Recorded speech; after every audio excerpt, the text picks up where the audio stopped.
ಆಕಾಶವಾಣಿ ಆಧುನಿಕ ಕೃಷಿ ಚಾವಡಿ. ವಿಜ್ಞಾನಿಗಳಿಂದ ಕೃಷಿಕರವರೆಗೆ ಪ್ರಾಯೋಜಿತ ಕಾರ್ಯಕ್ರಮ. ಪ್ರಾಯೋಜಕರು ಕೃಷಿ ಮತ್ತು ರೈತರ ಕಲ್ಯಾಣ ಮಂತ್ರಾಲಯ, ಭಾರತ ಸರ್ಕಾರ.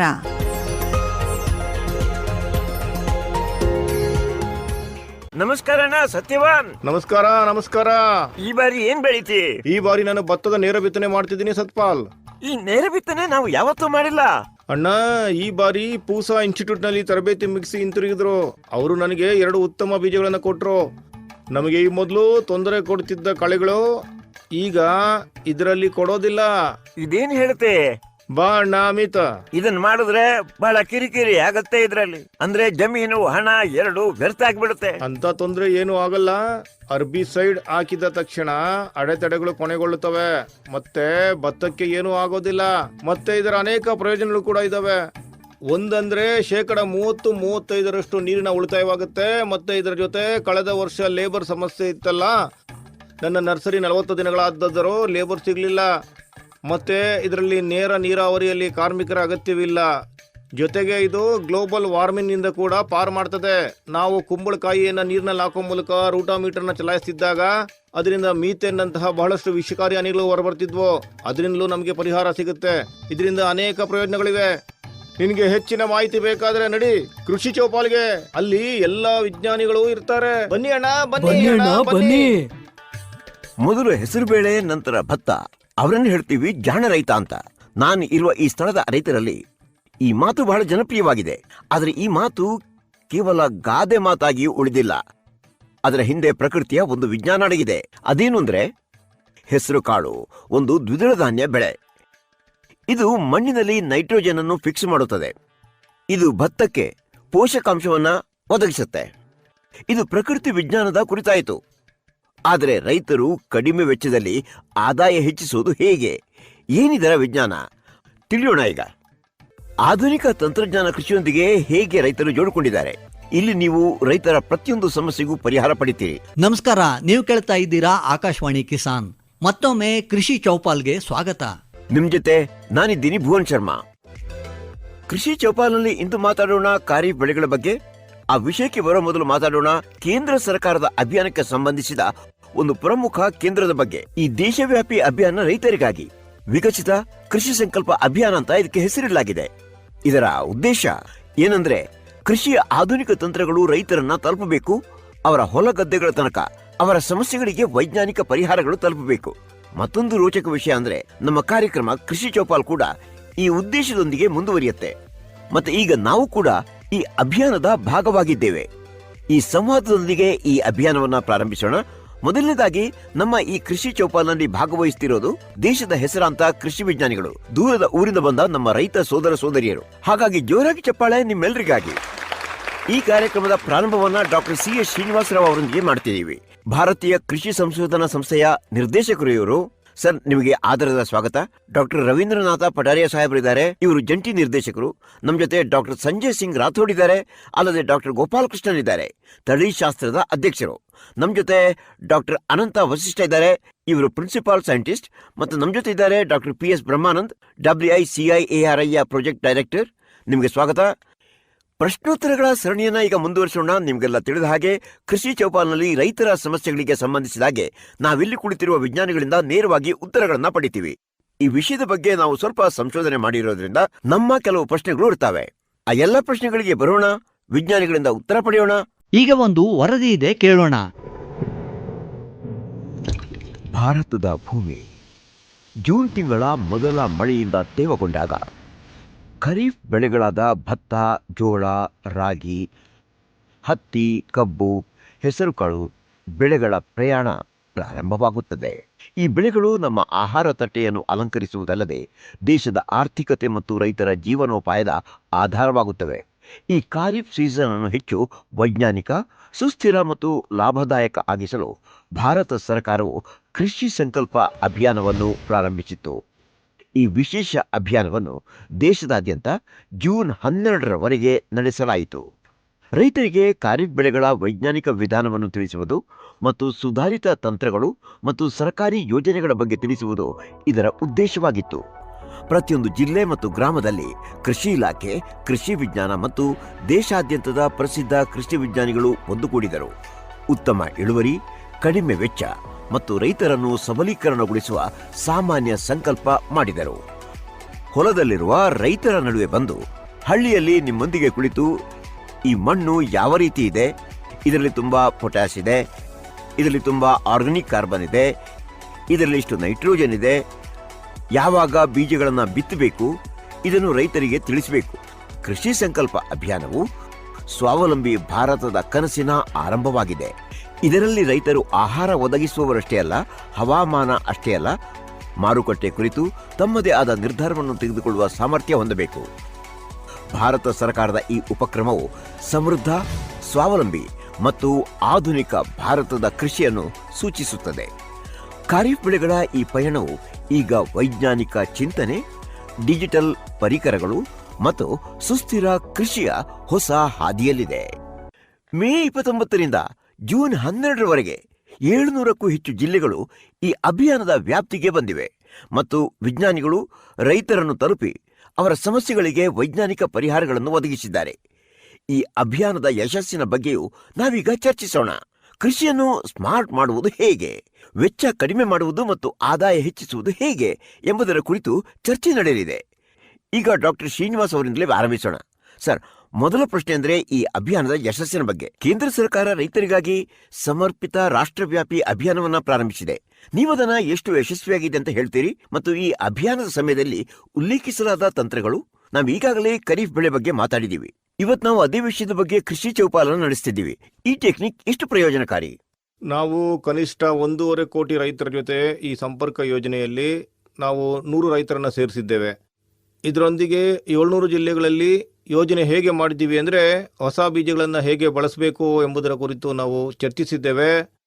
ಖಾರಿಫ್ ಋತುವಿಗೆ ಬೀಜ ಬದಲಿ ಹೇಗೆ ಅಗತ್ಯ ಅಂತ, ಮಳೆ ಸ್ವಲ್ಪ ಬೇಗ ಬರ್ತದೆ ಅಂತ ನಿಮಗೆ ಗೊತ್ತಿದೆ.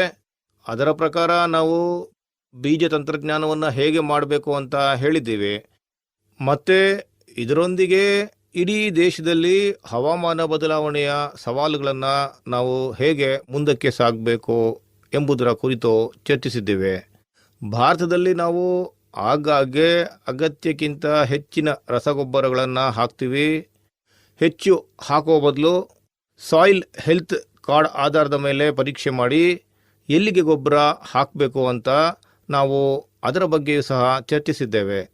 ಇದರ ಜೊತೆಗೆ ನಾವು ಈ ಕೀಟಗಳು ಏನು ಇರ್ತಾವಲ್ಲ, ಅವುಗಳ ಸಮಗ್ರ ಕೀಟ ನಿರ್ವಹಣೆ ಮತ್ತು ಈ ಏನು ಪೆಸ್ಟ್ ಮ್ಯಾನೇಜ್ಮೆಂಟ್ ಏನಿದೆಯಲ್ಲ, ಇದನ್ನು ಸಹ ಡಿಸೀಸ್ ಮ್ಯಾನೇಜ್ಮೆಂಟ್ ಬಗ್ಗೆ ಡಿಸ್ಕಸ್ ಮಾಡಿದ್ದೇವೆ. ಇದರ ಜೊತೆ ಇದರೊಂದಿಗೆ ಹಸುಗಳು ಮತ್ತು ಮೇಕೆಗಳ ಫೋಡರ್ ಕ್ರಾಪ್ಸ್ ಮತ್ತು ಫಿಶರೀಸ್ ಹಾಗೂ ಪೋಲ್ಟ್ರಿ, ಈ ಎಲ್ಲವುಗಳ ಬಗ್ಗೆ ಸಹ ನಾವು ಚರ್ಚಿಸಿದ್ದೇವೆ. ಈ ಎಲ್ಲ ವಿಷಯಗಳನ್ನು ನಾವು ರೈತ ಬಾಂಧವರೊಂದಿಗೆ ಚರ್ಚಿಸಿದ್ದೇವೆ. ಮತ್ತು ಈ ಸಾಪ್ತಾಹಿಕ ಸಂಪರ್ಕದಿಂದ ನಮ್ಮ ಅಂದಾಜಿನ ಪ್ರಕಾರ ನಮ್ಮ ಏನು ಬೆಳೆ ಇದೆ ಇದರಲ್ಲಿ ಕನಿಷ್ಠ ಅಂತ ಹೇಳಿದ್ರು 2-3% ತನಕ ಏನೊಂದು ಹೆಚ್ಚಳ ಇದೆ, ಅದು ಆಗೋ ಸಾಧ್ಯತೆ ಇದೆ. ವಿರಾಮದ ನಂತರ ನೀವು ಕೇಳ್ತಾ ಇದ್ದೀರಾ ಕೃಷಿ ಚೌಪಾಲ್. ದೇಶದ ಹೆಸರಾಂತ ವಿಜ್ಞಾನಿಗಳು ನಮ್ಮ ಜೊತೆಗಿದ್ದಾರೆ. ಮತ್ತೆ ದೂರಗಳಿಂದ ಬಂದಂತಹ ರೈತ ಸೋದರ ಸೋದರಿಯರು ಕೂಡ ಈ ಚೌಪಾಲ್ನ ಭಾಗವಾಗಿದ್ದಾರೆ. ಮತ್ತೊಮ್ಮೆ ನಿಮ್ಗೆಲ್ರಿಗೂ ಸ್ವಾಗತ. ವಿರಾಮಕ್ಕೆ ಹೋಗುವ ಮೊದಲು ನಾವು ಬೆಳೆ ಆಯ್ಕೆಯ ಬಗ್ಗೆ ಮಾತನಾಡಿದ್ದೇವೆ. ಆದರೆ ಚರ್ಚಿಸಬೇಕಾದ ಇನ್ನು ಹಲವು ಪ್ರಮುಖ ಅಂಶಗಳಿವೆ. ನಿಮಗೂ ಪ್ರಶ್ನೆಗಳಿರ್ತವೆ, ನಾವು ಅವುಗಳಿಗೆ ಉತ್ತರಿಸ್ತೀವಿ. ಆದರೆ ಅದಕ್ಕೂ ಮೊದಲು ಇದು ಖಾರಿಫ್ ಬೆಳೆಗಳ ಕುರಿತು ನಮ್ಮ ವಿಶೇಷ ವರದಿ. ಖರೀಫ್ ಬೆಳೆ ಹೊಲಗಳ ಸರಿಯಾದ ತಯಾರಿಕೆಯೊಂದಿಗೆ ಪ್ರಾರಂಭವಾಗುತ್ತದೆ. ಮಾನ್ಸೂನ್ನ ಮೊದಲ ಹನಿಯೊಂದಿಗೆ ರೈತರು ತಮ್ಮ ನೇಗಿಲು, ಟ್ರ್ಯಾಕ್ಟರ್ ಮತ್ತು ಬೀಜಗಳೊಂದಿಗೆ ಸಿದ್ಧರಾಗುತ್ತಾರೆ. ಮಣ್ಣನ್ನು ಉಳುಮೆ ಮಾಡುವುದು, ತೇವಾಂಶವನ್ನು ಕಾಪಾಡಿಕೊಳ್ಳುವುದು ಮತ್ತು ಸಮಯಕ್ಕೆ ಸರಿಯಾಗಿ ಬಿತ್ತನೆ ಮಾಡುವುದು ಕೃಷಿಯ ಮೊದಲ ಮಂತ್ರ. ಖರೀಫ್ ಬೆಳೆಗಳು ಭಾರತದ ಆಹಾರ ಭದ್ರತೆಯ ಆಧಾರವಾಗಿದ್ದು, ಅವು ದೇಶದ ಒಟ್ಟು ಆಹಾರ ಉತ್ಪಾದನೆಯ ಸುಮಾರು 50% ಒದಗಿಸುತ್ತವೆ. 2023-24ರ ಒಟ್ಟು ಆಹಾರ ಧಾನ್ಯಗಳು 3,322.98 ಲಕ್ಷ ಟನ್, ಮೆಕ್ಕೆಜೋಳ 248.11 ಲಕ್ಷ ಟನ್, ದ್ವಿದಳ ಧಾನ್ಯಗಳು 260.58 ಲಕ್ಷ ಟನ್ಗಳು, ಎಣ್ಣೆಕಾಳುಗಳು 413.55 ಲಕ್ಷ ಟನ್ಗಳು, ಭತ್ತವು ಭಾರತದಲ್ಲಿ ಹೆಚ್ಚು ವ್ಯಾಪಕವಾಗಿ ಬೆಳೆಯುವ ಖಾರಿಫ್ ಬೆಳೆಯಾಗಿದ್ದು ಇದು ಒಟ್ಟು ಆಹಾರ ಧಾನ್ಯ ಉತ್ಪಾದನೆಯ 40% ಹೆಚ್ಚಿನ ಕೊಡುಗೆ ಕೊಡುತ್ತೆ.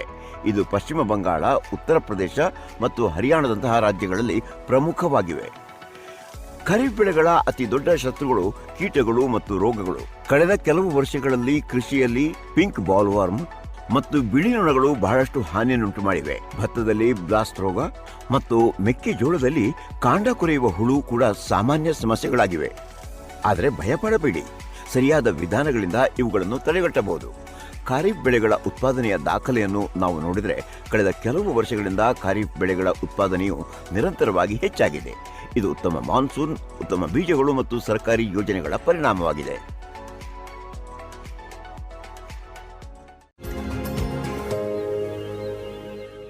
ಬಿತ್ತನೆ ನಂತರ ರೈತರು ತಮ್ಮ ಉತ್ಪಾದನೆಯನ್ನು ಹೆಚ್ಚಿಸೋದಕ್ಕೆ ಮತ್ತು ಆದಾಯ ಹೆಚ್ಚಿಸೋದಕ್ಕೆ ಯಾವ ತಂತ್ರಗಳನ್ನು ಬಳಸಬಹುದು ಅನ್ನೋದರ ಬಗ್ಗೆ ಕೂಡ ಚರ್ಚೆ ನಡೀಬೇಕು.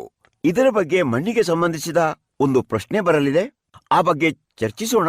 ಈಗ ಮಣ್ಣಿಗೆ ಸಂಬಂಧಿಸಿದ ಹಾಗೆ ಮಣ್ಣಿನ ಆರೋಗ್ಯ ಏನಿದೆ, ಸಾಯಿಲ್ ಹೆಲ್ತ್ ಏನಿದೆ, ಅದನ್ನ ನಾವು ಕಡೆಗಣಿಸಿ ಬಿಡ್ತೇವೆ. ಇದರಿಂದ ಆಗುವ ಪರಿಣಾಮ ಏನು ಮತ್ತು ರೈತರು ಯಾವ ವಿಷಯಗಳನ್ನ ನೆನಪಿನಲ್ಲಿಟ್ಕೋಬೇಕು, ಇದನ್ನು ನೀವು ರೈತರಿಗೆ ತಿಳಿಸ್ತೀರಾ? ಮಣ್ಣು ಬಹಳ ಮುಖ್ಯವಾದ ಪಾತ್ರವನ್ನ ವಹಿಸ್ತದೆ. ಹಾಗಾಗಿ ಮಣ್ಣಿನಲ್ಲಿ ಇರುವಂತಹ ಲವಣ ಏನಿದೆಯಲ್ಲ, ಅದು ಸಸ್ಯ ಮತ್ತು ಬೆಳೆಯ ಅಗತ್ಯಗಳನ್ನು ಪೂರೈಸ್ತದೆ. ಆದರೆ ಕೆಲವು ಮಣ್ಣಿನಲ್ಲಿ ಕೆಲವೊಮ್ಮೆ ರೈತರ ಹೊಲಗಳಲ್ಲಿ ಹೆಚ್ಚು ಅಥವಾ ಕಡಿಮೆ ಲವಣ ಇರ್ತದೆ. ಹಾಗಾಗಿಯೇ ಪರೀಕ್ಷೆಗಳನ್ನು ಅಗತ್ಯವಾಗಿ ಮಾಡಬೇಕು ಅಂತ ನಾವು ನಿಮಗೆ ಹೇಳ್ತೇವೆ. ಸಾಯಿಲ್ ಹೆಲ್ತ್ ಕಾರ್ಡ್ ಅಂದರೆ ನಮಗೆ ಆರೋಗ್ಯ ಎಷ್ಟು ಮುಖ್ಯವೋ ಹಾಗೆ ಮಣ್ಣಿನ ಆರೋಗ್ಯವು ಸರಿ ಇರಬೇಕು. ಸರಿ.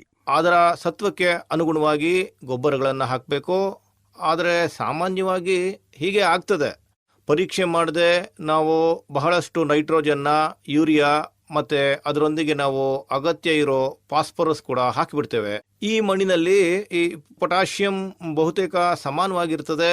ಅದರಲ್ಲಿಯೂ ಕೆಲವು ಬೆಳೆಗಳಲ್ಲಿ ಅಗತ್ಯಕ್ಕೆ ಅನುಗುಣವಾಗಿ ಪೊಟ್ಯಾಷಿಯಂ ಅನ್ನ ಸೇರಿಸಬೇಕು. ಮತ್ತೆ ಅದರೊಂದಿಗೆ ನೈಟ್ರೋಜನ್, ಫಾಸ್ಫರಸ್, ಪೊಟ್ಯಾಷಿಯಂ ಮಾತ್ರ ಅಲ್ಲ, ಒಂದು ಮೈಕ್ರೋ ನ್ಯೂಟ್ರಿಯೆಂಟ್ ಕೂಡ, ಜಿಂಕ್ ಕೂಡ, ಐರನ್ ಮತ್ತು ಬೋರಾನ್ ಇದೆ. ಇವನ್ನೆಲ್ಲ ಪರೀಕ್ಷಿಸಿದ್ರೆ ಇವನ್ನೆಲ್ಲ ಅಗತ್ಯ ಅನುಸಾರ ಹಾಕಬಹುದು. ಮೈಕ್ರೋ ನ್ಯೂಟ್ರಿಯೆಂಟ್ಸ್ ಕಡೆ ಗಮನ ಹರಿಸಿದ್ರೆ ಪೂರ್ತಿ ಸಮತೋಲಿತ ಆಗಿರುತ್ತೆ. ಉತ್ತಮ ಇಳುವರಿಯನ್ನ ಪಡಿಬಹುದು. ಮತ್ತೆ ಅದರೊಂದಿಗೆ ಪೋಷಣೆಯು ಹೆಚ್ಚಾಗ್ತದೆ. ನಮ್ಮ ಗೊಬ್ಬರದಲ್ಲಿ ಪೌಷ್ಟಿಕ ಅಂಶಗಳನ್ನು ಸೇರಿಸಿದ್ರೆ ನಾವು ತಿನ್ನುವ ಹಣ್ಣುಗಳಲ್ಲಿ ಸಹ ಪೋಷಣೆ ಸಿಗ್ತದೆ, ಅನ್ನದಲ್ಲಿಯೂ ಸಹ ಪೌಷ್ಟಿಕತೆ ಇರ್ತದೆ. ಡಾಕ್ಟರ್ ದೇವಾಶಿಶ್ ಮಂಡಲ್ ಅವರೇ, ಸಾಯಿಲ್ ಹೆಲ್ತ್ ಕಾರ್ಡ್ ಬಗ್ಗೆ ಕೂಡ ಒಂದು ಪ್ರಶ್ನೆ ಇದೆ. ಅದರ ಬಳಕೆ ಹೇಗೆ ಮಾಡಬೇಕು ಮತ್ತು ರಸಗೊಬ್ಬರಗಳಿಗೆ ಸಂಬಂಧಿಸಿದ ಹಾಗೆ ರಸಗೊಬ್ಬರಗಳನ್ನು ಸಮತೋಲಿತ ರೀತಿಯಲ್ಲಿ ಹೇಗೆ ಬಳಸೋದು, ಇದು ಅನೇಕ ರೈತರ ಪ್ರಶ್ನೆ. ನೀವು ಅದಕ್ಕೆ ಉತ್ತರಿಸಬೇಕು. ನೋಡಿ, ಮಣ್ಣಿನ ಆರೋಗ್ಯ ಕಾರ್ಡ್ ಬಹಳ ಮುಖ್ಯವಾದ ವಿಷಯ. ನನಗನ್ಸುತ್ತೆ ರೈತರು ಮಣ್ಣಿನ ಆರೋಗ್ಯದ ಕಾರ್ಡ್ ಬಗ್ಗೆ ಚೆನ್ನಾಗಿ ತಿಳಿದಿದ್ದಾರೆ ಅಂತ. ಯಾಕಂದ್ರೆ ಭಾರತದಲ್ಲಿ ಇಲ್ಲಿಯವರೆಗೆ ಸುಮಾರು 22 ಕೋಟಿ ಸಾಯಿಲ್ ಹೆಲ್ತ್ ಕಾರ್ಡ್ಗಳನ್ನು ವಿತರಿಸಲಾಗಿದೆ. ನೀವು ಮಣ್ಣಿನ ಆರೋಗ್ಯದ ಕಾರ್ಡ್ ಅನ್ನ ನೋಡಿದ್ರೆ ನೀವು ಸುಮಾರು 12 ನಿಯತಾಂಕಗಳ ಬಗ್ಗೆ ಮಾಹಿತಿ ಪಡಿತೀರಿ. ಇವುಗಳನ್ನ ನಾವು pH, EC, ಸಾವಯವ ಇಂಗಾಲದ ಪ್ರಮಾಣ, ಲಭ್ಯ ಇರೋ ನೈಟ್ರೋಜನ್, ಲಭ್ಯ ಇರುವ ಫಾಸ್ಫರಸ್, ಪೊಟ್ಯಾಷಿಯಂ, ಜಿಂಕ್, ಲಭ್ಯ ಇರೋ ಐರನ್, ಕಾಪರ್, ಮ್ಯಾಂಗನೀಸ್, ಬೋರಾನ್ ಮತ್ತು ಸಲ್ಫರ್ ಅಂತ ಕರಿತೀವಿ. ಈ 12 ನಿಯತಾಂಕಗಳ ಬಗ್ಗೆ ನಿಮಗೆ ಮಾಹಿತಿ ಸಿಗುತ್ತೆ. ಹಾಗಾಗಿ ಇದರ ಪ್ರಕಾರ ನೀವು ಯಾವುದೇ ಬೆಳೆ ತಗೊಂಡ್ರು ಉತ್ತಮ ಇಳುವರಿಯನ್ನ ಪಡೆಯೋದಕ್ಕೆ ಅದಕ್ಕೆ ಯಾವುದೇ ಬೇಡಿಕೆ ಇದ್ರು ಆ ಕೃಷಿ ಭೂಮಿಯಲ್ಲಿ ನಾವು ಯಾವ ಬೆಳೆಯನ್ನ ಮಾಡ್ತೀವಿ ಅಂತ ನಿರ್ಧರಿಸಬೇಕು. ಯಾಕಂದ್ರೆ ವಿಭಿನ್ನ ಬೆಳೆಗಳಿಗೆ ಬೇಡಿಕೆ ವಿಭಿನ್ನ ಆಗಿರುತ್ತೆ. ಈಗ ರಸಗೊಬ್ಬರಗಳ ಸರಿಯಾದ ನಿರ್ವಹಣೆ ಮಾಡಿದ್ರೆ ಸರಿ, ನಿಮ್ಗೆ ತಗೊಳ್ಳುವ ಖರ್ಚು ಕೂಡ ಕಡಿಮೆ ಆಗತ್ತೆ, ಮತ್ತೆ ಇಳುವರಿ ಹೆಚ್ಚಾಗತ್ತೆ, ಮತ್ತೆ ಪರಿಸರದ ಮೇಲೆ ಉಂಟಾಗುವಂತಹ ನಕಾರಾತ್ಮಕ ಪರಿಣಾಮ ಏನಿದೆ ಅದು ಕೂಡ ತುಂಬಾ ಕಡಿಮೆ ಆಗತ್ತೆ. ನಾವೀಗ ಮುಂದುವರಿಯೋಣ. ಕೆಲವು ರೈತ ಸೋದರರು ನಮ್ಮ ಜೊತೆಗಿದ್ದಾರೆ, ಅವರ ಪ್ರಶ್ನೆಗಳನ್ನ ತಗೊಳ್ಳೋಣ. ರೈತ ವಿಜಯೇಂದ್ರ ಇದ್ದಾರೆ, ಪ್ರಶ್ನೆ ಕೇಳಿ. ಈಗ ನೋಡಿ, ನಾವು ಯೂರಿಯಾ ಮತ್ತೆ DAP ಯೂಸ್ ಮಾಡ್ತೀವಿಲ್ಲ, ಆದರೆ ಖಾರಿಫ್ ಬೆಳೆಯಲ್ಲಿ ಉತ್ತಮ ಇಳುವರಿಗಾಗಿ ನಾವು ಯಾವ ಯಾವ ರಸಗೊಬ್ಬರಗಳನ್ನ ಬಳಸಬೇಕಾಗಿದೆ? ನೋಡಿ, ಮಣ್ಣಿಗೆ ಕೇವಲ ಯೂರಿಯಾ ಮತ್ತು DAP ಸೇರಿಸುವುದು ಅಷ್ಟು ಒಳ್ಳೆಯದಲ್ಲ. ಆದ್ರೆ ಹೆಚ್ಚಿನ ರೈತರು ಗೊಬ್ಬರ ಹಾಕುವಾಗ ಯೂರಿಯಾ ಮತ್ತು DAP ಬಳಸ್ತಾರೆ. ಯಾಕಂದ್ರೆ ಯೂರಿಯಾದಲ್ಲಿ ಸುಮಾರು 46% ನೈಟ್ರೋಜನ್ ಇದೆ ಮತ್ತು DAPಯಲ್ಲಿ 16% ನೈಟ್ರೋಜನ್ ಇದೆ. ಮತ್ತು 40% ಫಾಸ್ಫರಸ್ ಇದೆ. ಆದರೆ ಸರಿಯಾಗಿ ಕೃಷಿ ಮಾಡೋದಕ್ಕೆ ಮತ್ತು ಉತ್ತಮ ಇಳುವರಿ ಪಡೆಯೋದಕ್ಕೆ ನೀವು ಅಗತ್ಯವಾದ 17 ಪೋಷಕಾಂಶಗಳಿಗೆ ಗಮನ ಕೊಡಬೇಕಾಗುತ್ತೆ. ಕೇವಲ 2 ಪೋಷಕಾಂಶಗಳ ಮೇಲೆ ಗಮನ ಹರಿಸಿದ್ರೆ ಸಾಲದು. ಇದರ ಹೊರತಾಗಿ ನೀವು ಸುಮಾರು 15 ಇತರ ಗೊಬ್ಬರಗಳನ್ನ ಹಾಕಬೇಕಾಗತ್ತೆ. ಮತ್ತೆ ಅವುಗಳನ್ನ ಹಾಕೋದಕ್ಕೆ ವಿಭಿನ್ನ ಸಾಧನಗಳನ್ನ ಬಳಸಬೇಕಾಗತ್ತೆ. ನಾನು ಬಹಳ ಸಂಕ್ಷಿಪ್ತವಾಗಿ ಹೇಳೋದಾದ್ರೆ, ಈಗ ನೋಡಿ, ಸಾವಯವ ಕೃಷಿ ಮತ್ತು ನಿಮ್ಮಲ್ಲಿರುವ ಸಾವಯವ ಸಂಪನ್ಮೂಲಗಳಾದ ಕಾಂಪೋಸ್ಟ್ ಇರಬಹುದು, ಹಸುವಿನ ಗೊಬ್ಬರ, ಹಸಿರು ಗೊಬ್ಬರ, ಇದರೊಂದಿಗೆ ನೀವು ಸೂಕ್ತ ಪ್ರಮಾಣದಲ್ಲಿ ರಾಸಾಯನಿಕಗಳನ್ನ ಬಳಸಬೇಕು. ಹಾಗಾಗಿ ನಿಮ್ಮ ಮಣ್ಣಿನ ಆರೋಗ್ಯ ಉತ್ತಮವಾಗಿ ಉಳಿಯುವಂತೆ, ಇಳುವರಿಯು ಉತ್ತಮವಾಗಿರುವಂತೆ ಮತ್ತು ಪರಿಸರದ ಮೇಲಿನ ಹಾನಿಕಾರಕ ಪರಿಣಾಮಗಳು ಸ್ವಲ್ಪ ಕಡಿಮೆಯಾಗುವಂತೆ ಸಮತೋಲನ ಕಾಯ್ದುಕೊಳ್ಬೇಕು. ನಾನು ನಿಮಗೆ ಹೇಳೋದು ಏನು ಅಂತಂದ್ರೆ, ನೀವು ಸಮತೋಲಿತ ರಸಗೊಬ್ಬರಗಳಿಗೆ ಗಮನ ಕೊಡಬೇಕು. ಇದರಿಂದ ನಿಮ್ಮ ಮಣ್ಣು ಅಸಮತೋಲನ ಆಗತ್ತೆ. ಇದನ್ನ ನಾವು ಇಂಬ್ಯಾಲೆನ್ಸ್ ಅಂತ ಹೇಳ್ತೀವಿ. ಸರಿ, ಈಗ ಮುಂದುವರಿಯೋಣ. ಈಗ ಸುರೇಶ್ ಆರ್ಯ ಅನ್ನೋ ರೈತ ಜೊತೆ ಇದ್ದಾರೆ. ಈ ಖಾರಿಫ್ ಬೆಳೆಯಲ್ಲಿ ನಾವು ಯಾವಾಗ, ಎಷ್ಟು ಮತ್ತೆ ಯಾವ ವಿಧಾನದಿಂದ ಈ ನೈಟ್ರೋಜನ್ನ ಸಮತೋಲಿತ ಬಳಕೆ ಮಾಡಬೇಕು, ಏನು ನಮ್ಮ ಈ ಮಣ್ಣಿನ ಸ್ಥಿತಿ ಮತ್ತೆ ಅದರಲ್ಲಿ ಲಭ್ಯವಿರುವ ರಾಸಾಯನಿಕ ಪೋಷಕಾಂಶಗಳ ಆಧಾರದ ಮೇಲೆ ಈ ಪೋಷಕಾಂಶಗಳನ್ನ ನಿರ್ವಹಣೆ ಮಾಡಿದ್ರೆ ಬಹಳ ಒಳ್ಳೆಯದು. ಇದರೊಂದಿಗೆ ನೈಟ್ರೋಜನ್ ವಿಷಯದಲ್ಲಿ ಮತ್ತೊಂದು ವಿಚಾರ ಏನಪ್ಪಾ ಅಂದ್ರೆ, ನಾವು ಆರಂಭಿಕ ಹಂತದಲ್ಲಿಯೇ ಬಹಳಷ್ಟು ನೈಟ್ರೋಜನ್ ಅನ್ನು ಬಳಸ್ತೇವೆ. ಡಿನೈಟಿಫಿಕೇಶನ್ ಮೂಲಕ ಅಥವಾ ಲಿಥಿಯಂ ಮೂಲಕ ನೆಲದೊಳಗಡೆ ಹೋಗುತ್ತೆ, ಮತ್ತೆ ಅದು ಕಳೆದೋಗ್ತದೆ. ಮತ್ತೆ ನಾವು ನೋಡಿದ್ರೆ ನಮ್ಮ ದೇಶದಲ್ಲಿ ಈಗ ಈ ಸಮಯದಲ್ಲಿ ಕೇವಲ 40% ನೈಟ್ರೋಜನ್ ಬಳಕೆಯ ದಕ್ಷತೆ ಇದೆ. ಅಂದ್ರೆ ನಾವು 100 kg ಯೂರಿಯಾ ಹಾಕಿದ್ರೆ 60 kg ಗಿಡಗಳಿಗೆ ತಲುಪೋದಿಲ್ಲ, ಅದು ಹಾಗೆಯೇ ವ್ಯರ್ಥವಾಗ್ತದೆ. ಅದಕ್ಕಾಗಿ ನಾವು ಯೂರಿಯಾವನ್ನ ಉತ್ತಮ ರೀತಿಯಲ್ಲಿ ಬಳಸಿದ್ರೆ, ಅಂದ್ರೆ ಅದನ್ನ ಕಂತುಗಳಲ್ಲಿ ನಾವು ನೈಟ್ರೋಜನ್ ಅನ್ನ ಬಳಸಿದ್ರೆ ಅದು ನಮಗೆ ಒಳ್ಳೆಯ ಪ್ರಯೋಜನ ಕೊಡುತ್ತೆ. ಇದಲ್ಲದೆ ಅನೇಕ ರೈತರು ಲೀಫ್ ಕಲರ್ ಚಾರ್ಟ್ ಇದನ್ನೆಲ್ಲ ಅನೇಕ ರೈತ ಬಾಂಧವರು ನೋಡಿರ್ಬೇಕು ಅಂತ ನಾನು ಭಾವಿಸ್ತೇನೆ. ಇದು ತುಂಬಾ ಸರಳವಾದ ಡಿವೈಸ್ ಆಗಿದೆ, ಅವರು ಅದನ್ನು ಬಳಸ್ತಾರೆ. ಹಾಗಾಗಿ ಲೀಫ್ ಕಲರ್ ಚಾರ್ಟ್ ಮೂಲಕವೂ ಸಹ ನಾವು ನೈಟ್ರೋಜನ್ ಬಳಕೆಯ ದಕ್ಷತೆಯನ್ನು ಹೆಚ್ಚಿಸಬಹುದು. ಇದಲ್ಲದೆ ಇತ್ತೀಚಿನ ದಿನಗಳಲ್ಲಿ ಇನ್ನೂ ಹೆಚ್ಚಿನ ಟೆಕ್ನಿಕ್ಗಳು ಬಂದಿವೆ. ಉದಾಹರಣೆಗೆ ಗ್ರೀನ್ ಸೀಗರ್ ಆಧಾರಿತ, ಸೆನ್ಸರ್ ಆಧಾರಿತ ತಂತ್ರಜ್ಞಾನಗಳು. ನಾವು ಈ ವಿಷಯಗಳತ್ತ ಗಮನ ಹರಿಸಿದ್ರೆ, ಅಥವಾ ಇದರ ಹೊರತಾಗಿ ಬೆಳೆಗಳ ಕೆಲವು ನಿರ್ಣಾಯಕ ಹಂತಗಳಿವೆ, ಅದರ ಆಧಾರದ ಮೇಲೆ ನಾವು ನೈಟ್ರೋಜನ್ ಅನ್ನ ಬಳಸಿದ್ರೆ ಖಂಡಿತವಾಗಿ ನಮಗೆ ನೈಟ್ರೋಜನ್ ಇಂದ ಉತ್ತಮ ಪ್ರಯೋಜನ ಅಥವಾ ಲಾಭ ಸಿಗ್ತದೆ. ಮತ್ತೆ ನಿಮ್ಮ ನಷ್ಟಗಳು ಸಹ ಕಡಿಮೆ ಆಗ್ತವೆ. ಒಟ್ಟಾರೆಯಾಗಿ ಮೂಲಭೂತ ವಿಷಯವೆಂದ್ರೆ, ಇದು ನಮಗೆ ಸಮತೋಲಿತ ಪೋಷಕಾಂಶಗಳ ನಿರ್ವಹಣೆಯ ಅಗತ್ಯವಿದೆ. ಮತ್ತೆ ಇದಕ್ಕೆ ನಾವು ಸಾವಯವ ಗೊಬ್ಬರಗಳ ಜೊತೆ ರಾಸಾಯನಿಕಗಳನ್ನ ಸಮತೋಲಿತ ರೀತಿಯಲ್ಲಿ ಬಳಸಬೇಕು. ಇದರಿಂದ ನೀವು ಉತ್ತಮ ಲಾಭ ಮತ್ತು ಇಳುವರಿನ ಪಡಿತೀರಿ. ಇನ್ನೊಬ್ಬ ರೈತ ನಮ್ಮ ಜೊತೆಗಿದ್ದಾರೆ, ಸತ್ಯವಾನ್ ಅವರು. ಪ್ರಶ್ನೆ ಕೇಳಿ. ಭತ್ತದ ನೇರ ಬಿತ್ತನೆಗೆ ಯಾವ ಸಮಯ ಸೂಕ್ತವಾಗಿರ್ತದೆ? ಮತ್ತೆ DSR ನಲ್ಲಿ ಎಷ್ಟು ಪ್ರಮಾಣದ ಬೀಜ ಬೇಕಾಗ್ತದೆ? ಮತ್ತೆ ಕೀಟಗಳು ಮತ್ತೆ ಕಳೆಗಳನ್ನ ಹೇಗೆ ನಿವಾರಿಸಲಾಗ್ತದೆ? ಮತ್ತೆ ಅದರ ಪ್ರಯೋಜನಗಳು ಏನು ಅಂತ. ಮತ್ತೊಮ್ಮೆ ಆಕಾಶವಾಣಿ ಕಿಸಾನ್ಗೆ ಸ್ವಾಗತ. ನೀವು ಕೇಳ್ತಾ ಇದ್ದೀರಾ ಕೃಷಿ ಚೌಪಾಲ್. ದೇಶದ ಹೆಸರಾಂತ ಕೃಷಿ ವಿಜ್ಞಾನಿಗಳು ನಮ್ಮ ಜೊತೆಗಿದ್ದಾರೆ. ದೂರದ ಊರುಗಳಿಂದ ಬಂದ ರೈತ ಬಾಂಧವರಿದ್ದಾರೆ. ಕೃಷಿ ಚೌಪಾಲ್ನ ಭಾಗವಾಗಿದ್ದಾರೆ. ನಾವು ಖರೀಫ್ ಬೆಳೆಗಳ ಬಗ್ಗೆ ಮಾತಾಡ್ತಿದ್ದೀವಿ. ಜಲವಾಯು ಪರಿವರ್ತನೆ ಬಗ್ಗೆ ಮಾತಾಡೋಣ. ಕೀಟ ಮತ್ತು ರೋಗ ನಿಯಂತ್ರಣ, ಯಾಕಂದ್ರೆ ಇದೊಂದು ಗಂಭೀರವಾದಂತಹ ಸಮಸ್ಯೆ ಬೇಸಾಯದಲ್ಲಿ ರೈತರಿಗಿರುವಂತಹದ್ದು. ಈ ಕಡೆ ಗಮನ ಹರಿಸೋಣ. ರೈತರ ಪ್ರಶ್ನೆಗಳನ್ನ ನಾವು ತಗೋತೀವಿ ಇದರಲ್ಲಿ. ಈಗ ನನ್ನ ಮನಸ್ಸಿನಲ್ಲಿ ಒಂದು ಪ್ರಶ್ನೆ ಇದೆ, ಅದನ್ನು ನಾನು ಕೃಷಿ ವಿಜ್ಞಾನಿಗಳಲ್ಲಿ ಕೇಳ್ತೀನಿ. ಡಾಕ್ಟರ್ CH ಶ್ರೀನಿವಾಸ ರಾವ್ ಅವರಲ್ಲಿ. ಸರ್, ಒಂದು ಪ್ರಶ್ನೆ ಇದೆ. ಕ್ಲೈಮೇಟ್ ಚೇಂಜ್ ಬಗ್ಗೆ ನಾವು ಮಾತಾಡ್ತಿದ್ದೀವಿ. ಇದರಲ್ಲೀಗ ಮಳೆಯ ಪ್ಯಾಟರ್ನ್ ಏನಿದೆ ಅದು ಬದಲಾಗುತ್ತೆ. ಬದಲಾದ ಈ ಪ್ಯಾಟರ್ನ್ ನ ಪರಿಣಾಮ ಬೇಸಾಯದಲ್ಲಿ ಕಾಣಿಸುತ್ತೆ. ರೈತರು ಏನ್ ಮಾಡ್ಬೋದು ಇದಕ್ಕೆ? ಅಂದ್ರೆ ಸಾಧಾರಣ ಮತ್ತು ಸರಳ ಶಬ್ದಗಳಲ್ಲಿ ಹೇಳೋದಾದ್ರೆ, ಇತ್ತೀಚಿನ ದಿನಗಳಲ್ಲಿ ಕೃಷಿಯಲ್ಲಿನ ಕಠಿಣ ಸಮಸ್ಯೆಗಳೆಂದರೆ ಹವಾಮಾನ ಬದಲಾವಣೆ, ವಿಶೇಷವಾಗಿ ಮಾನ್ಸೂನ್ ಸಮಸ್ಯೆಗಳು. ಇದಾದ ನಂತರ ಮಾರುಕಟ್ಟೆಯ ಭಾಗ. ಮಾನ್ಸೂನ್ ಮತ್ತೆ ಮಾರುಕಟ್ಟೆಗಳು, ಈ ಎರಡೂ ಸಮಸ್ಯೆಗಳನ್ನು ನಿಭಾಯಿಸುವ ಮೂಲಕ ನಮ್ಮ ಕೃಷಿ ಭಾರತದಲ್ಲಿ ಹಲವು ವಿಧಗಳಲ್ಲಿ ಯಶಸ್ವಿ ಆಗ್ತದೆ. ನೀರನ್ನ ಸರಿಯಾಗಿ ಕ್ರೋಢೀಕರಿಸಬೇಕು. ಈಗ ನೋಡಿ, ಮಳೆ ತುಂಬಾ ಏನೂ ಕಡಿಮೆ ಆಗಿಲ್ಲ. ನಾವು ಕೃಷಿ ಹೊಂಡಗಳ ರೂಪದಲ್ಲಿ ಎಲ್ಲ ನೀರನ್ನ ಸಂರಕ್ಷಿಸಬೇಕು. ಇದರೊಂದಿಗೆ ನನ್ನ ಸಹೋದ್ಯೋಗಿಗಳು ಹೇಳಿದಂತೆ ಸೂಕ್ಷ್ಮ ನೀರಾವರಿ ಇತ್ಯಾದಿಗಳನ್ನ ಸಹ ಅನುಸರಿಸಬೇಕು. ಆದರೆ ನಾವು ಕೃಷಿ ಹೊಂಡದಲ್ಲಿ ನೀರನ್ನು ಸಂಗ್ರಹಿಸುವಾಗ ನಾವು ಆಗ್ರೋ ಅಡ್ವೈಸರಿಯನ್ನು ಸಹ ಮನಸ್ಸಿನಲ್ಲಿ ಇಟ್ಕೊಳ್ಬೇಕಾಗ್ತದೆ. ಇತ್ತೀಚಿನ ದಿನಗಳಲ್ಲಿ ಕೃಷಿ IRI ಪೂಸಾ ಸಂಸ್ಥೆ ಸಹ ಮುಂದಿನ 2 ದಿನಗಳಲ್ಲಿ ಮಳೆ ಬೀಳಲಿದೆ, ಈ ನೀರನ್ನು ಬಳಸಬೇಡಿ, ನಮ್ಮ ಕೃಷಿ ಹೊಂಡಗಳಲ್ಲಿ ನೀರು ಹರಿಸಬೇಕು, ಮತ್ತೆ ಅಗತ್ಯವಿದ್ದಾಗ ಅದು ನಿರ್ಣಾಯಕ ಹಂತಗಳಿರಬೇಕು ಅಂತ ಸಲಹೆ ಕೊಡ್ತೆ. ಜೊತೆಗೆ ಹವಾಮಾನ ಬದಲಾವಣೆಯಿಂದಾಗಿ ಮಳೆ ಏನಾದರೂ ವಿಳಂಬವಾದರೆ ಬೇಕಾಗುತ್ತೆ. ಅದೃಷ್ಟವಶಾತ್ ಈ ವರ್ಷ ಮಳೆ ಸಮಯಕ್ಕೆ ಸರಿಯಾಗಿ ಬರ್ತಾ ಇದೆ. ಆದರೆ ಲೇಟ್ ಆದರೆ ನಾವು ಈ ದೀರ್ಘಕಾಲದ ಬೀಜಗಳ ಬದಲಿಗೆ ಅಲ್ಪಾವಧಿಯ ಈ ಬೀಜಗಳೇನಿದಾವೆ ಅದನ್ನು ತಗೋಬೇಕು. ಮತ್ತೆ ಅದು ಸ್ವಲ್ಪ ಲೇಟ್ ಆದರೆ ನಾವು ಈ ಇಂಟ್ರಿ ಕ್ರಾಪ್ಸ್ ಅಂದರೆ ಈ ಬೇಳೆಕಾಳುಗಳು ಮತ್ತು ಸಿರಿಧಾನ್ಯಗಳನ್ನು ಬೆಳಿಬೇಕಾಗತ್ತೆ. ಮತ್ತು ಅದರ ಪ್ರಕಾರ ನಾವು ಮೊದಲು ಶಿಫಾರಸು ಮಾಡಿದ್ದ ಮಳೆಗಾಲದ ಗೊಬ್ಬರವನ್ನು 100 kg ಅಥವಾ 120 kgಗಿಂತ ಹೆಚ್ಚು ಭತ್ತಕ್ಕೆ ಹಾಕಬಾರ್ದು. ಇಲ್ದಿದ್ರೆ ನಷ್ಟವಾಗ್ತದೆ ಮತ್ತು ನಮ್ಮ ಖರ್ಚು ಕೂಡ ಹೆಚ್ಚಾಗ್ತದೆ. ಸರಿ, ನಾನಿಲ್ಲಿ ಹವಾಮಾನ ಮುನ್ಸೂಚನೆಯನ್ನು ಉಲ್ಲೇಖಿಸ ಬಯಸ್ತೇನೆ. ಡಾಕ್ಟರ್ ಅನಂತ್ ಅವರೇ, ಕೀಟ ನಿಯಂತ್ರಣದ ಬಗ್ಗೆ ನನಗೆ ನಿಮ್ಮಲ್ಲಿ ಒಂದು ಪ್ರಶ್ನೆ ಇದೆ. ನಾವು ಮುಂಚಿತವಾಗಿ ಯಾವುದೇ ಯೋಜನೆಯನ್ನು ಮಾಡಬಹುದಾ? ನಾವು ಯಾವುದೇ ಮುಂಗಡ ಯೋಜನೆಯನ್ನ ಮಾಡಬಹುದು ಅಂತಾದ್ರೆ ರೈತರು ಅದನ್ನು ಹೇಗೆ ಅಳವಡಿಸಿಕೊಳ್ಬಹುದು ಅನ್ನೋದ್ರ ಬಗ್ಗೆ ದಯವಿಟ್ಟು ನಮ್ಗೆ ತಿಳಿಸಿ. ಹೌದು, ನೀವು ಹೇಳಿದಾಗೆ 4 ವಾರ್ನಿಂಗ್ ಮಾಡೆಲ್ಗಳಿವೆ. ಇದನ್ನ ನಮ್ಮ ಸಂಸ್ಥೆ ಮಾಡಿದೆ. 4 ವಾರ್ನಿಂಗ್ ಮಾಡೆಲ್ಗಳನ್ನ ಹವಾಮಾನದಲ್ಲಿ ಆರ್ದ್ರತೆ ಇದ್ರೆ, ತಾಪಮಾನ ಇದ್ರೆ, ಕೀಟಗಳು ಮತ್ತು ರೋಗಗಳ ನಡುವೆ ಸಕಾರಾತ್ಮಕ ಸಂಬಂಧ ಇದೆ. ಹಾಗಾಗಿ ಇದಕ್ಕಾಗಿ ನಮ್ಮ ಸಂಸ್ಥೆ ಅಥವಾ ನಮ್ಮ ಭಾರತೀಯ ಸಂಶೋಧನಾ ಸಂಸ್ಥೆ, ನಮ್ಮ ಸಂಶೋಧನಾ ಸಂಸ್ಥೆಗಳು ಹವಾಮಾನ ಆಧಾರಿತ 4 ವಾರ್ನಿಂಗ್ ಮಾಡೆಲ್ಗಳನ್ನ ಅಭಿವೃದ್ಧಿಪಡಿಸಿವೆ.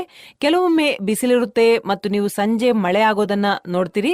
ನಂತರ ಹಲವು ಬಾರಿ ನಿಮ್ಮ ಬೆಳೆಯಲ್ಲಿ ಕೀಟಗಳು ಅಥವಾ ರೋಗಗಳಿರ್ತವೆ. ಹವಾಮಾನ ಚೆನ್ನಾಗಿದೆ ಅಂತ ನೀವು ಸಿಂಪಡಿಸೋದಕ್ಕೆ ಹೋಗ್ತೀರಿ, ಆದ್ರೆ ಸಂಜೆ ಮಳೆ ಬರುತ್ತೆ. ನಂತರ ನಿಮ್ಮ ಕೀಟನಾಶಕ ಅಥವಾ ರೋಗ ತಡೆಗಟ್ಟುವಿಕೆಗಾಗಿ ನೀವು ಸಿಂಪಡಿಸಿದ ವಸ್ತು ಇವೆಲ್ಲವೂ ನೀರಿನಿಂದ ಕೊಚ್ಚಿ ಹೋಗುತ್ತೆ, ಮಳೆ ನೀರಿನಿಂದ ಕೊಚ್ಚಿ ಹೋಗುತ್ತೆ. ಮೇಘದೂತ್ ಅಪ್ಲಿಕೇಶನ್ ಅನ್ನ ನಮ್ಮ ಭಾರತೀಯ ಕೃಷಿ ಸಂಶೋಧನಾ ಮಂಡಳಿ ಮತ್ತು ಭಾರತೀಯ ಹವಾಮಾನ ಇಲಾಖೆ ಜಂಟಿಯಾಗಿ ಅಭಿವೃದ್ಧಿಪಡಿಸಿವೆ. ಹಾಗಾಗಿ ನೀವು ಈ ಮೇಘದೂತ್ ಅಪ್ಲಿಕೇಶನ್ ಅನ್ನ ನಿಮ್ಮ ಮೊಬೈಲ್ ಫೋನ್ನಲ್ಲಿ ಡೌನ್ಲೋಡ್ ಮಾಡ್ಕೋಬೇಕು. ಇದರಲ್ಲಿ ನಿಮಗೆ ಹವಾಮಾನ ಮುನ್ಸೂಚನೆ ಮತ್ತು ಹವಾಮಾನ ಆಧಾರಿತ ಕೃಷಿ ಕೆಲಸಗಳ ಬಗ್ಗೆ ಮಾಹಿತಿ ಸಿಗುತ್ತೆ. ಅದು ಕೀಟಗಳು ಅಥವಾ ರೋಗಗಳು ಅಥವಾ ಅವುಗಳ ಚಿಕಿತ್ಸೆ ಆಗಿರ್ಬೋದು, ಅಂತಹ ಎಲ್ಲ ಮಾಹಿತಿ ಇದರಲ್ಲಿ ಪಡಿತೀರಿ. ಖಂಡಿತ ಈ ವಿಜ್ಞಾನದ ಬಗ್ಗೆ ನಾವು ಮತ್ತೆ ಮತ್ತೆ ಮಾತನಾಡ್ತೀವಿ. ಹವಾಮಾನದ ಬಗ್ಗೆ ಮೊದಲು ತಿಳ್ಕೊಳ್ಳುವಂತಹ ಒಂದು ಆಪ್ ಅನ್ನ ಅಭಿವೃದ್ಧಿಪಡಿಸಿರುವುದು ಒಂದು ವೈಜ್ಞಾನಿಕ ಸಾಧನೆ. ಇದರಿಂದ ಅವರು ಹವಾಮಾನವನ್ನು ಗಮನದಲ್ಲಿಟ್ಟುಕೊಂಡು ಬಿತ್ತನೆ, ನಾಟಿ ಮಾಡಬಹುದು. ಅನಂತ ಅವರೇ, ಈ ಉತ್ತರಕ್ಕೆ ತುಂಬಾ ಧನ್ಯವಾದಗಳು. ಆದರೆ ಕೀಟ ರೋಗ ನಿಯಂತ್ರಣವು ಬಹಳ ದೊಡ್ಡ ಸಮಸ್ಯೆ. ಮತ್ತೆ ರೈತರಿಗೆ ಇದರ ಬಗ್ಗೆ ಹಲವು ಪ್ರಶ್ನೆಗಳಿವೆ. ಈಗ ಒಬ್ಬ ರೈತ ಶಿವರಾಜ್ ನಮ್ಮ ಜೊತೆಗಿದ್ದಾರೆ. ನಿಮ್ಮ ಪ್ರಶ್ನೆಯನ್ನು ಕೇಳಿ. ನಮಸ್ಕಾರ ಮೇಡಮ್. ನಾನು ಕೇಳೋದು ಅಂದರೆ, ಈ ಹವಾಮಾನ ಬದಲಾವಣೆಯಿಂದಾಗಿ ಬಳಕೆಯಲ್ಲಿರುವ ನಮ್ಮ ಪಾರಂಪರಿಕ ಔಷಧ ಇದೆಯಲ್ಲ, ಅದರ ಪರಿಣಾಮ ಕಡಿಮೆ ಆಗ್ತಾ ಇದೆ. ಇದಕ್ಕೆ ಬೇರೆ ಯಾವುದಾದ್ರೂ ವೈಜ್ಞಾನಿಕ ಪರಿಹಾರ ಇದೆಯಾ? ಔಷಧಗಳು ಕಡಿಮೆ ಪರಿಣಾಮ ಬೀರ್ತವೆ. ಡಾಕ್ಟರ್ ಸುರೇಶ್, ನೀವು ಇದಕ್ಕೆ ಉತ್ತರಿಸ್ತೀರಾ? ಹಲವು ಬಾರಿ ನಾವು ರೈತರಿಗೆ ಇಂಥ ಔಷಧಿನ ಬಳಸಲು ಹೇಳ್ತೇವೆ, ಮತ್ತೆ ನಂತರ ಅವರು ಕೀಟವನ್ನ ನಿಯಂತ್ರಿಸಲ್ಲ ಅಂತ ಹೇಳ್ತಾರೆ. ಹಾಗಾಗಿ ಇದಕ್ಕಾಗಿ ನಾವು ಯಾವಾಗಲೂ ಕೀಟ ನಿರ್ವಹಣೆಯನ್ನು ಅಳವಡಿಸ್ಕೊಳ್ಬೇಕು. ಕೀಟ ನಿರ್ವಹಣೆಯಲ್ಲಿ ನಾವು ಏನು ಮಾಡ್ತೇವೆ ಅಂದರೆ, ಪ್ರತಿಯೊಂದು ವಿಷಯದಲ್ಲಿ ನಾವು ಮೊದಲು ಯಾವ ಬೆಳೆಯನ್ನು ಬೆಳೆಯಲಿದ್ದೇವೆ ಮತ್ತು ಅದರಲ್ಲಿ ಯಾವ ಕೀಟಗಳು ಬರಬಹುದು ಎಂಬುದರ ಕುರಿತು ಸಂಪೂರ್ಣ ಮಾಹಿತಿಯನ್ನು ಪಡೆದುಕೊಂಡು, ಕೀಟದ ಜೀವನ ಚಕ್ರ ಹೇಗಿದೆ ಮತ್ತು ನಂತರ ಅದನ್ನು ನಿರ್ವಹಣೆಯನ್ನು ವಿಜ್ಞಾನಿಗಳು ಹೇಗೆ ಹೇಳಿದ್ದಾರೆ ಅಂತ ಸಂಪೂರ್ಣ ಮಾಹಿತಿಯನ್ನು ನಾವು ಪಡಿಬೇಕು. ಈ ಮಾಹಿತಿಯನ್ನು ಮುಂಚಿತವಾಗಿ ತಗೊಳ್ಬೇಕು. ಅದರಲ್ಲಿ ಹೊಲದ ತಯಾರಿಕೆ, ಹೊಲವನ್ನು ಹೇಗೆ ಸಿದ್ಧಪಡಿಸಬೇಕು ಅನ್ನೋ ವಿಷಯದೊಂದಿಗೆ ಪ್ರಾರಂಭವಾಗಿ, ನಂತರ ಯಾವ ಕೀಟ ನಿರೋಧಕ ಪ್ರಭೇದಗಳನ್ನು ಬಳಸಬಹುದು ಅಂತ ತಿಳ್ಕೊಳ್ಬೇಕು. ಯಾವ ಗೊಬ್ಬರ ಬಳಸಬೇಕು ಅಂತ ಹಲವು ಬಾರಿ ಚರ್ಚಿಸಲಾಗಿದೆ. ನಾವು ವಿಶೇಷವಾಗಿ ನೈಟ್ರೋಜನ್ ಗೊಬ್ಬರಗಳನ್ನು ಹೆಚ್ಚು ಬಳಸಿದ್ರೆ ಕೀಟಗಳು ಮತ್ತು ರೋಗಗಳ ಬಾಧೆ ಹೆಚ್ಚಿರ್ತದೆ. ಇದನ್ನು ಯಾವಾಗಲೂ ನೆನಪಿನಲ್ಲಿ ಇಟ್ಕೊಳ್ಬೇಕು. ಮತ್ತು ಅದರ ನಂತರ ಮಾರುಕಟ್ಟೆಯಲ್ಲಿ ಈ ಬ್ಲೆಸರಸ್ ಥಂಜರಸ್ ಬಿಟಿ, ಬುವೇರಿಯಾ ಬಾಸಿಯಾನ, ಮೆಟಿರಿಜಿಯಂ, ಎನಿಸೋಪ್ಲಿಯಾದಂತಹ ಅನೇಕ ಸಾವಯವ ಔಷಧಿಗಳು ಲಭ್ಯವಿದೆ. ನೀವು ಯಾವ ಬೆಳೆಯನ್ನು ಬೆಳಿತೀರಿ ಮತ್ತು ಯಾವ ಕೀಟ ಇದೆ ಅಂತ ನೋಡಿದ ನಂತರ ಅದನ್ನು ಬಳಸಬೇಕು. ಹಾಗಾಗಿ ತುಂಬ ಕಾಳಜಿ ವಹಿಸಿದ ನಂತರವೂ ಕೀಟ ಬಂದರೆ ಒಂದು ಎಕಾನಮಿ ಥ್ರೆಶ್ಹೋಲ್ಡ್ ಲೆವೆಲ್ ಅಂತ ಇರುತ್ತೆ. ಈಗ ಉದಾಹರಣೆಗೆ ನೀವು ಪ್ರಸ್ತುತ ಭತ್ತವನ್ನು ಹೊಂದಿದ್ರೆ, ಭತ್ತ ಕಾಂಡ ಕೊರಕೆ ಇದ್ದು 5% ನಷ್ಟ ಆದರೆ, ಅದು 100ರಲ್ಲಿ 5 ಸಸ್ಯಗಳ ಮೇಲೆ ದಾಳಿ ಮಾಡಿದರೆ ನಾವು ಇನ್ಸೆಕ್ಟಿಫೈಡ್ ಸಿಂಪಡಿಸಬೇಕು. ಇಲ್ಲ ಅಂದರೆ ಅದು ನಂತರ ಹೆಚ್ಚಿನ ಹಾನಿ ಉಂಟು ಮಾಡ್ತದೆ. ಹಾಗಾಗಿ ಆ ಸಂದರ್ಭದಲ್ಲಿ ಯಾವ ಔಷಧಿ ಸ್ವಲ್ಪ ಹೊಸದು ಅಂತ ನಾವು ನೋಡಬೇಕು. ಯಾಕೆಂದರೆ ಹೊಸ ಔಷಧವನ್ನು ಮಳೆ ಬಂದರೂ ಅಥವಾ ಹೆಚ್ಚು ಸೂರ್ಯನ ಬೆಳಕು ಇದ್ರೂ ಸಹ ಅದರ ಪರಿಣಾಮವು ದೀರ್ಘಕಾಲದವರೆಗೆ ಉಳಿಯುವಂಥ ರೀತಿಯಲ್ಲಿ ತಯಾರಿಸಲಾಗಿರುತ್ತದೆ. ಮತ್ತೊಬ್ಬ ರೈತ ಬಲ್ಜಿತ್ ನಮ್ಮ ಜೊತೆಗಿದ್ದಾರೆ. ಬಲ್ಜಿತ್ ಆರ್ಯ, ನೀವು ನಿಮ್ಮ ಪ್ರಶ್ನೆಯನ್ನ ಕೇಳಿ. ಬರ ಅಥವಾ ಪ್ರವಾಹದಂತಹ ವಿಪತ್ತು ಸಂಭವಿಸಿದಾಗ ಖಾರಿಫ್ ಬೆಳೆಯನ್ನ ಸಂರಕ್ಷಿಸುವುದಕ್ಕೆ ಯಾವ ತಕ್ಷಣದ ಕ್ರಮಗಳನ್ನ ನಾವು ತಗೋಬೇಕು? ಈ ಬರಪೀಡಿತ ಪ್ರದೇಶಗಳಿದ್ದಲ್ಲಿ ವ್ಯವಸ್ಥಿತ ಬೆಳೆ ವ್ಯವಸ್ಥೆಯಲ್ಲಿ ನಮಗೆ ಒಂದು ಯೋಜನೆಯನ್ನ ನೀಡಲಾಗಿದೆ. ಉದಾಹರಣೆಗೆ, ಬರಗಾಲವು 2 ವಾರಗಳ ಮೊದಲು ಅಥವಾ 2 ವಾರಗಳ ನಂತರ ಬಂದ್ರೆ ಅದು ವಿಭಿನ್ನ ಸಮಯಗಳಲ್ಲಿ ಬರ್ತದೆ. ಮಳೆ ಆಗ್ತಿದೆ ಅಂದ್ರೆ ಅದರಲ್ಲಿ ಸಾಕಷ್ಟು ವೈವಿಧ್ಯತೆ ಇರ್ತದೆ. ಹಾಗಾಗಿ ಅದನ್ನ ಮನಸ್ಸಲ್ಲಿಟ್ಕೊಂಡು ಏನ್ ಮಾಡಬೇಕು ಎಂಬುದು ವ್ಯವಸ್ಥೆಯಲ್ಲಿದೆ. ಆದ್ರೆ ನಾವು ಅದರೊಂದಿಗೆ ಒಳಹರಿವುಗಳನ್ನ ಸಿದ್ಧವಾಗಿ ಇಟ್ಕೊಳ್ಬೇಕು. ಆ ಸಮಯದಲ್ಲಿ ಅಗತ್ಯವಿರುವ ವೈವಿಧ್ಯತೆಯಂತೆ, ಆ ಸಮಯದಲ್ಲಿ ಅಗತ್ಯವಿರುವ ಬೀಜಗಳಂತೆ ಸಮುದಾಯ ನರ್ಸರಿ ಪ್ರಕಾರ ನಾವು ಅದನ್ನೆಲ್ಲ ಸಿದ್ಧವಾಗಿ ಇಟ್ಕೊಳ್ಬೇಕು. ಯಾಕೆಂದ್ರೆ ನಾವು ಅದನ್ನ ಮುಂಚಿತವಾಗಿ ಸಿದ್ಧವಾಗಿ ಇಟ್ಕೊಂಡ್ರೆ ಅದು ಬರ್ದಿದ್ರೆ ಅದು ಕೂಡ ನಾಶವಾಗ್ತದೆ. ಹಾಗಾಗಿ ಕೆಲವು ಶೇಕಡವಾರು ಪ್ರದೇಶಕ್ಕೆ ನಾವು ಸಮುದಾಯ ನರ್ಸರಿ ವಿಧಾನದ ಮೂಲಕ ಅದನ್ನ ಮಾಡಬಹುದು. ರೈತ ಸಹೋದರರ ಸಂಘಟನೆ ಪ್ರಕಾರ ಇದು ಸಹಕಾರಿ ರೀತಿಯಲ್ಲಿ ಚೆನ್ನಾಗಿ ಕೆಲಸ ಮಾಡ್ತದೆ. ಎರಡನೇದಾಗಿ ನಾವು ನೀರಿನ ಸಂಗ್ರಹವನ್ನ ಹೆಚ್ಚಿಸಬೇಕಾಗಿರೋದ್ರಿಂದ ಕೆಲವು ರೈತ ಸಹೋದರರು ಕೆಲವು ರಚನೆಯನ್ನ ಮಾಡಲು ಸಾಧ್ಯವಾಗೋದಿಲ್ಲ. ಅವರು ಮಣ್ಣಿನೊಳಗೆ ತೇವಾಂಶವನ್ನ ಹೆಚ್ಚಿಸಬೇಕು. ಹಾಗಾಗಿ ಅದರಲ್ಲಿ ಮಲಿನ್ ವಿಧಾನವಿದೆ. ಇತ್ತೀಚಿನ ದಿನಗಳಲ್ಲಿ ನಾವು ಭಾರತ ಸರ್ಕಾರದ ಪರವಾಗಿ ನೈಸರ್ಗಿಕ ಕೃಷಿಯನ್ನ ಮಾಡ್ತಾ ಇದ್ದೇವೆ. ಇದರ ಮಹತ್ವವನ್ನ ಚೆನ್ನಾಗಿ ವಿವರಿಸಲಾಗಿದೆ. ಹಾಗಾಗಿ ಅದರಲ್ಲಿಯೂ ಸಹ ನಾನು ಹೇಳೋದು ಬಯಸೋದೇನೆಂದ್ರೆ, ನೈಸರ್ಗಿಕ ಕೃಷಿಯಲ್ಲಿ ಮಣ್ಣಿನಲ್ಲಿ ನೀರನ್ನ ಹಿಡಿದಿಟ್ಕೊಳ್ಳೋ ಒಂದು ಏನು ಸಾಮರ್ಥ್ಯ ಚೆನ್ನಾಗಿರ್ತದೆ. ಹಾಗಾಗಿ ಯಾವ್ಯಾವ ಕ್ಲೈಮೇಟ್ ಝೋನ್ ಅಲ್ಲಿ ಚೆನ್ನಾಗಿದೆಯೋ, ಯಾವ ಫಸಲುಗಳಿಗೆ ಯಾವ ಹೈ ವ್ಯಾಲ್ಯೂ ಕ್ರಾಪ್ಸ್ ನಾವು ಅದನ್ನ ಮಾಡಬೇಕಾಗ್ತದೆ. ಮತ್ತೆ ಸ್ಟೋರೇಜ್ ಮಾಡಿದ ನಂತರ ನೀರಿನ ಬಳಕೆಯ ದಕ್ಷತೆಯನ್ನು ಹೆಚ್ಚಿಸಲು ನಾವು ಉಲ್ಲೇಖಿಸಿರುವ ಹನಿ ನೀರಾವರಿ ಅಥವಾ ತುಂತುರು ನೀರಾವರಿ ವಿಧಾನವನ್ನು ಬಳಸಬೇಕು. ಈಗ ನಾವು ಚರ್ಚಿಸೋಣ ಪ್ರವಾಹದ ಪರಿಸ್ಥಿತಿಯಲ್ಲಿ. ಪ್ರವಾಹ ಬಂದಾಗ ಅದರಲ್ಲಿಯೂ ಸಹ ಪ್ರಶ್ನೆ ಅಂದ್ರೆ ಅದು ಯಾವ ಸಮಯದಲ್ಲಿ ಬಂದಿದೆ ಅನ್ನೋದು. ಮಳೆ ಪ್ರಾರಂಭವಾದ ನಂತರ ಋತುವಿನ ಆರಂಭದಲ್ಲಿ ಬಂದಿದ್ರೆ ರೈತನಿಗೆ ಇನ್ನೂ ಸಾಕಷ್ಟು ಸಮಯ ಉಳಿದಿದೆ. ನಾವು ಇದರಲ್ಲಿ ದೀರ್ಘಾವಧಿ ಮತ್ತೆ ಮಧ್ಯಮ ಅವಧಿಗೆ ಬೆಳೆಯಬಹುದಾದ ಬೆಳೆಯನ್ನು ಬೆಳೆಯಬಹುದು. ಉದಾಹರಣೆಗೆ ನಾವು ಭತ್ತದ ಬಗ್ಗೆ ಮಾತ್ರ ಮಾತನಾಡ್ತೇವೆ, ಆದ್ರೆ ಅದು ಮಧ್ಯ ಹಂತದಲ್ಲಿ ಬಂದ್ರೆ ಭತ್ತ ಬೆಳೆಯಲು ಸಾಧ್ಯವಾಗೋದಿಲ್ಲ. ನಾವು ದ್ವಿದಳ ಧಾನ್ಯಗಳು ಅಥವಾ ಎಣ್ಣೆ ಕಾಳುಗಳಂತಹ ಇನ್ನೊಂದು ಬೆಳೆಯನ್ನ ಬೆಳಿಬೇಕಾಗ್ತದೆ. ಅದೇನಂದ್ರೆ ಬೆಳೆ ವೈವಿಧ್ಯಕರಣವನ್ನ ಗಮನದಲ್ಲಿಟ್ಕೊಂಡು ಕಡಿಮೆ ನೀರು ಇರುವ ಬೆಳೆಗಳನ್ನ ಅದರಲ್ಲಿ ನೆಡಬೇಕಾಗ್ತದೆ. ಇನ್ನೊಂದು ವಿಷಯ ಅಂದ್ರೆ, ಈ ಪ್ರವಾಹ ಬಂದಾಗ ಭತ್ತ ಬೆಳೆದಲ್ಲಿ ಹಠಾತ್ ಪ್ರವಾಹ ಉಂಟಾದ್ರೆ, ಭಾರತದ ಎಲ್ಲೆಡೆ ಹಠಾತ್ ಪ್ರವಾಹ ಸಂಭವಿಸಿದಂತೆ ಅದು ಇದ್ದಕ್ಕಿದ್ದಂಗೆ ಬರ್ತದೆ. ಆಗ ಆ ಸಮಯದಲ್ಲಿ ಸ್ವರ್ಣ ಸವನದಂತಹ ವೆರೈಟಿ ಇದೆ. ಇದರಲ್ಲಿ ICR ಕೊಡುಗೆ ನೀಡಿದೆ. ವಿಜ್ಞಾನಿಗಳು ಇದಕ್ಕೆ ಉತ್ತಮ ಫಲಿತಾಂಶಗಳನ್ನು ನೀಡಿದ್ದಾರೆ. ಆದರೆ ಸಾಂಪ್ರದಾಯಿಕ ವಿಧಾನದಲ್ಲಿ ನೀರು ಕ್ರಮೇಣ ಹೆಚ್ಚಾಗ್ತದೆ. ಉದಾಹರಣೆಗೆ ಬಿಹಾರ, ಪೂರ್ವ ಉತ್ತರ ಪ್ರದೇಶ, ಒಡಿಶಾ, ಪಶ್ಚಿಮ ಬಂಗಾಳದಿಂದ ಅಲ್ಲಿ ಎಲ್ಲಾ ವಿಧಗಳ ವೈವಿಧ್ಯವಿದೆ. ಉದಾಹರಣೆಗೆ ಪಶ್ಚಿಮ ಬಂಗಾಳ ಮತ್ತು ಒಡಿಶಾದಲ್ಲಿ ಮಳೆಗಾಲದ ಬೆಲೆ ಭತ್ತ ದುರ್ಗ ಇದೆ. ಒಂದು ನೀತಿ ಇದೆ, ನಾವು ಅದನ್ನ ಅಳವಡಿಸಿಕೊಳ್ಬೇಕಾಗ್ತದೆ. ಚೆನ್ನಾಗಿ ಹೇಳಿದ್ರಿ ಡಾಕ್ಟರ್ ಸಾಹೇಬ್ರೆ. ನಾವು ರೈತರಿಂದ ಪ್ರಶ್ನೆಗಳನ್ನು ತಗೊಳ್ಳೋಣ, ನಂತರ ನಾವು ಇದರಲ್ಲಿ ಮುಂದುವರಿಯೋಣ. ಈಗ ರವೀಂದ್ರ ಠಕ್ರನ್ ಅವರು ನಮ್ಮ ಜೊತೆಗಿದ್ದಾರೆ. ನಿಮ್ ಪ್ರಶ್ನೆ ಕೇಳಿ. ನಮಸ್ಕಾರ. ನನ್ನ ಪ್ರಶ್ನೆ ಏನಂದ್ರೆ, ಖಾರಿಫ್ ಬೆಳೆಗಳಿಗೆ ಯಾವ ಕೀಟಗಳು ಮತ್ತು ರೋಗಗಳು ಹೆಚ್ಚು ಹಾನಿಯನ್ನುಂಟು ಮಾಡ್ತವೆ ಮತ್ತು ನಾವು ಅವುಗಳನ್ನ ತ್ವರಿತವಾಗಿ ಹೇಗೆ ಗುರುತಿಸಬಹುದು? ಯಾವ ಕೀಟದ? ಉದಾಹರಣೆಗೆ ಭತ್ತದ ಕಾಂಡ ಕೊರಕ, ಬದನೆಯಲ್ಲಿ ಕಾಯಿ ಕೊರಕ, ಟೊಮೆಟೊ ಹಣ್ಣು ಕೊರಕ ಮುಂತಾದ ಕೀಟಗಳಿವೆ. ಈ ಕೀಟಗಳಿಗೆ ಫೆರೋಮೋನ್ ಟ್ರೈಪ್ಸ್ ಮಾರುಕಟ್ಟೆಯಲ್ಲಿ ಲಭ್ಯವಿದೆ. ಹಾಗಾಗಿ ನೀವು ಪ್ರತಿ ಹೆಕ್ಟೇರ್ಗೆ 5 ರಿಂದ 8 ಟ್ರಿಪ್ಸ್ ಅಳವಡಿಸಬಹುದು. ಕೀಟಗಳು ನಿಮ್ಮ ಹೊಲಕ್ಕೆ ಬರಲು ಪ್ರಾರಂಭಿಸಿದ ತಕ್ಷಣ ನೀವು ಅದರ ಬಗ್ಗೆ ತಿಳಿದುಕೊಳ್ತೀರಿ. ಈ ಅಡಲ್ಟ್ ಮಾತ್ಸ್ ಏನು ಅದರಲ್ಲಿ ಸಿಕ್ಕಾಕೊಳ್ತವೆ, ಕೀಟಗಳ ಚಟುವಟಿಕೆ ಪ್ರಾರಂಭವಾಗಿದೆ ಅಂತ ಆಗ ನಮಗೆ ತಿಳಿತದೆ. ಈಗ ನಾವು ಅದರ ನಿರ್ವಹಣೆಗೆ ಸಿದ್ಧರಾಗಿರಬೇಕು. ಹಾಗಾಗಿ ಫೆರೋಮೋನ್ ಬಲೆಗಳು ಲಭ್ಯವಿಲ್ಲದ ಸಂದರ್ಭದಲ್ಲಿ ನಾವು ಅದನ್ನು ಆಗ ನಾವೇ ನಿರ್ವಹಣೆ ಮತ್ತು ನಿಗಾ ವಹಿಸಬೇಕಾಗ್ತದೆ. ಆದ್ದರಿಂದ ಈ ರೀತಿಯಾಗಿ ನಿಮ್ಮ ಬಳಿ ಫೆರೋಮನ್ ಇರೋದಕ್ಕೆ ಅಥವಾ ಇಲ್ಲದಿರೋದಕ್ಕೆ ನೀವೇ ಪ್ಲಾನಿಂಗ್ ರೂಪಿಸಬೇಕಾಗ್ತದೆ. ಸದ್ಯಕ್ಕೆ ಕೃಷಿ ಚೌಪಾಲ್ನ ಇವತ್ತಿನ ಎಪಿಸೋಡ್ನಲ್ಲಿಷ್ಟೇ. ಸರಿ, ಭೇಟಿಯಾಗೋಣ ಮುಂದಿನ ಸಂಚಿಕೆಯಲ್ಲಿ. ಧನ್ಯವಾದಗಳು ನಿಮಗೆ. ನಮಸ್ಕಾರ.